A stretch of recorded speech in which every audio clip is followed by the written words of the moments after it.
Thank you for joining me for Dante's Pro Tips. Please like and subscribe below. Hi, and welcome to Dante's Pro Tips. Today we are talking about how to buy a home in 2021. This is the first time home buyers tips and tricks. We're going to go over the 5 most important tips and tricks to buying a house in this pandemic world. Most of this could have been in 2020 as well, but this is some great tips and tricks if you want to buy a home this year.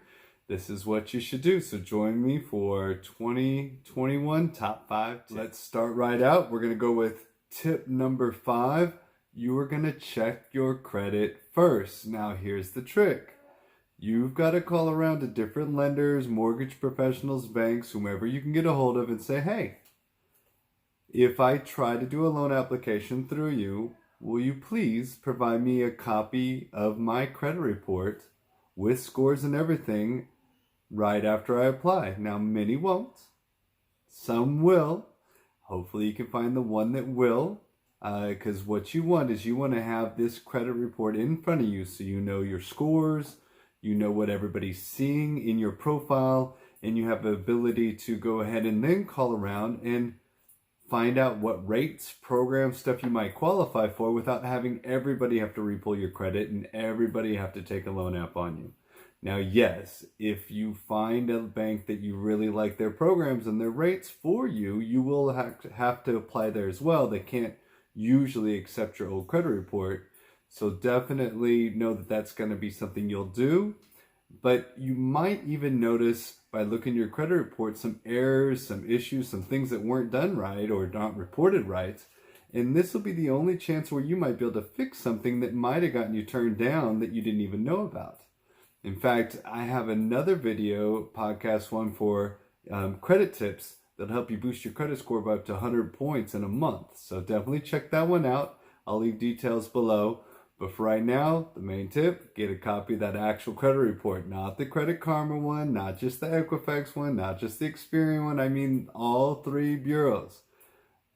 Ask your lender. Some will do it. You just got to call around. And the ones that do it might be the one you end up sticking with because they're the ones that worked with you the most. But you need your accurate credit scores. And they can change from one day to the next. Not a lot, usually.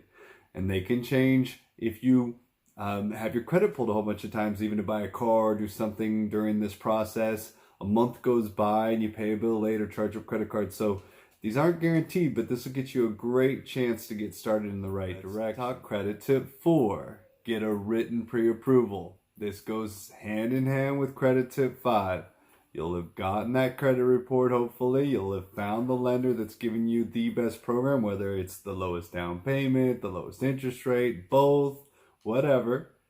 But this pre-approval letter in writing will show on it what they reviewed, what you're pre-approved up to, get the maximum pre-approval letter for right now. More importantly, if you go looking for a home, agents will take you seriously. And if you go making an offer, they're going to take it seriously. So you need this. Many of the times I go to show people homes or help people buy homes, they don't have a pre-approval letter and it slows things down. And by the time we get one or things are worked out, we might have lost a home by then. Also, they might not even be able to get pre-approved and you might not be able to get pre-approved. And if you can't get pre-approved, don't go shopping if you can't go buying. It's too stressful and too much getting your hopes up. Get your ducks in a row. Not all lenders are good or bad or the same, so it may take a lot of effort. But once you have it, you'll know you have at least one on your side. And if things fall through later because they can't live up to what they said or they say they noticed something different, if you look at that letter and it says they reviewed your stuff right, you might be able to get a refund for lost expenses. Call their manager, talk to corporate, use this as your benefit of getting yourself back some of the lost money. You can't get back the lost time and energy, but you at least maybe get back some of the lost costs. Number 3, my first time home buyers need to ask around. There's a million real estate agents out there. You need to ask for advice on who to use based on who used them, not on who they like, who they think is good, a friend that just got his license, your brother, your sister. I mean, people that have actually helped people and those people are happy they helped them. The more referrals you get, the more people you call and try. Talk to them. Maybe ask them to show you a home or two. Don't sign anything. Don't commit to anybody until you're 100% certain that you found the right one for you. I strongly encourage you to avoid using family, even if they're great. If it ends poorly or you feel like you got screwed, you're going to see that person for the rest of your life. Don't add the risk.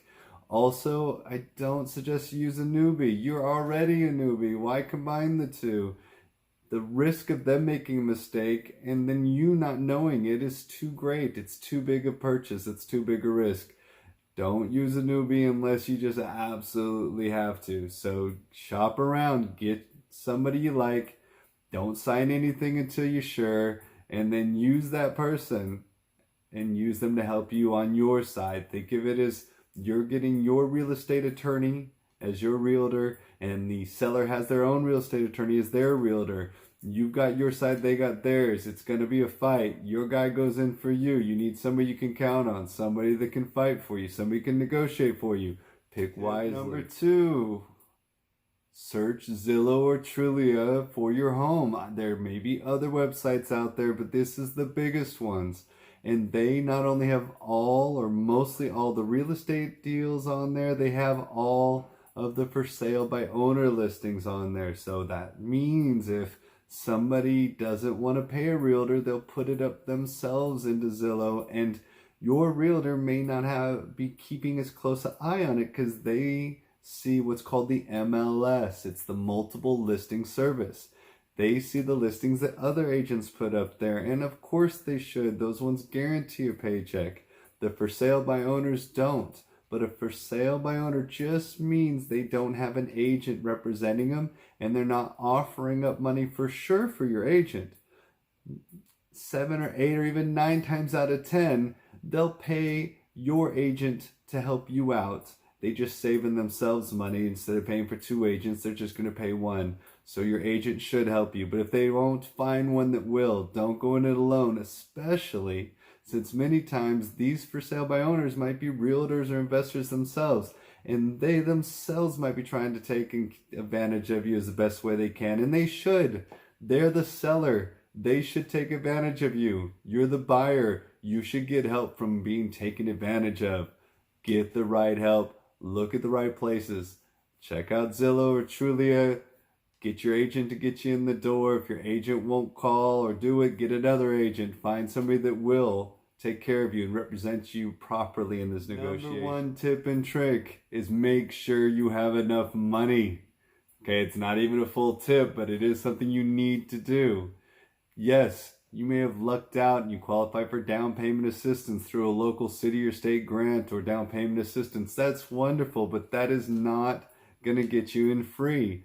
You almost always are going to need earnest money. Earnest money is a deposit on the contract, so that if you break the rules of the contract, they have the ability to keep that money, so that you lose something for not performing to the contract correctly. This could be $500 to $5,000, sometimes more on bigger homes or new construction. So this is a good thing to put down because it locks up the contract and keeps anybody else from buying it. A bad thing if you don't get it and you can't get that money back. But the good thing is if you close on the home, this will count towards closing. So if you did have a down payment, this would count towards it. Also, what would count towards it, and something you should also be doing, is getting a option fee or inspection period deposit. This is typically $50 to $250, and this gives you time to get your home inspected.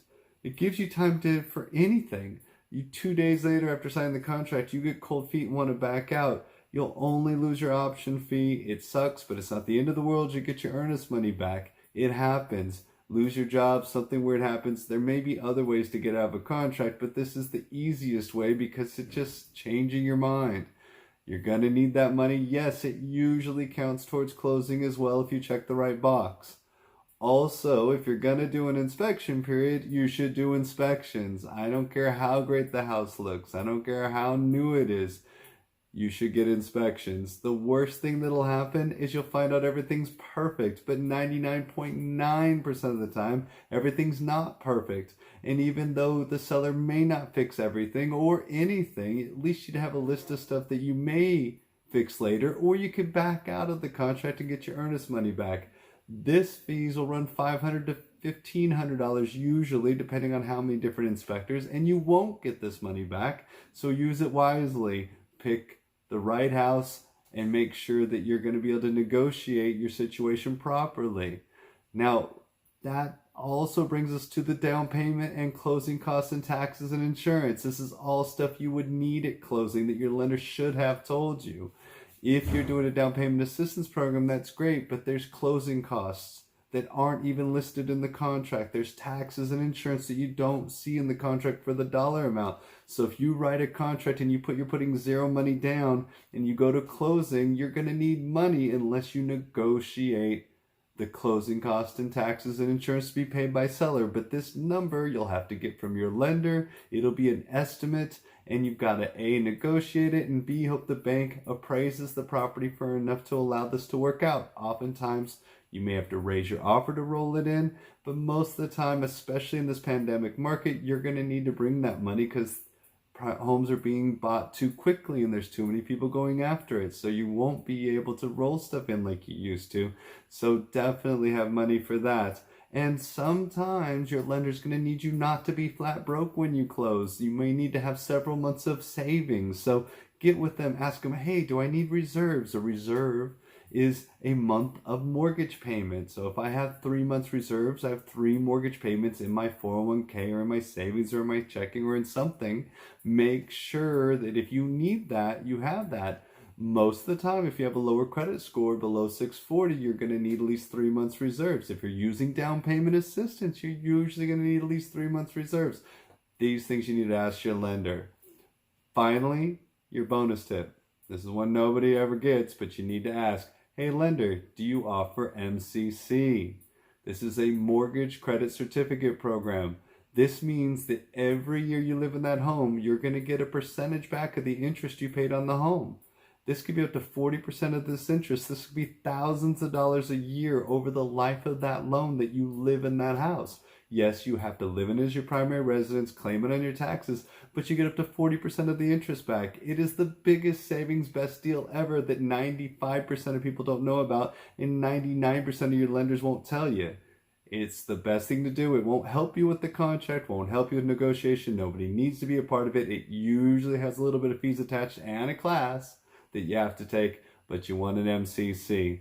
For this or any more information, please feel free to reach out to me. This is Dante's Pro Tips. Like my video, subscribe. I'll bring you more content. Thank you so much for joining me.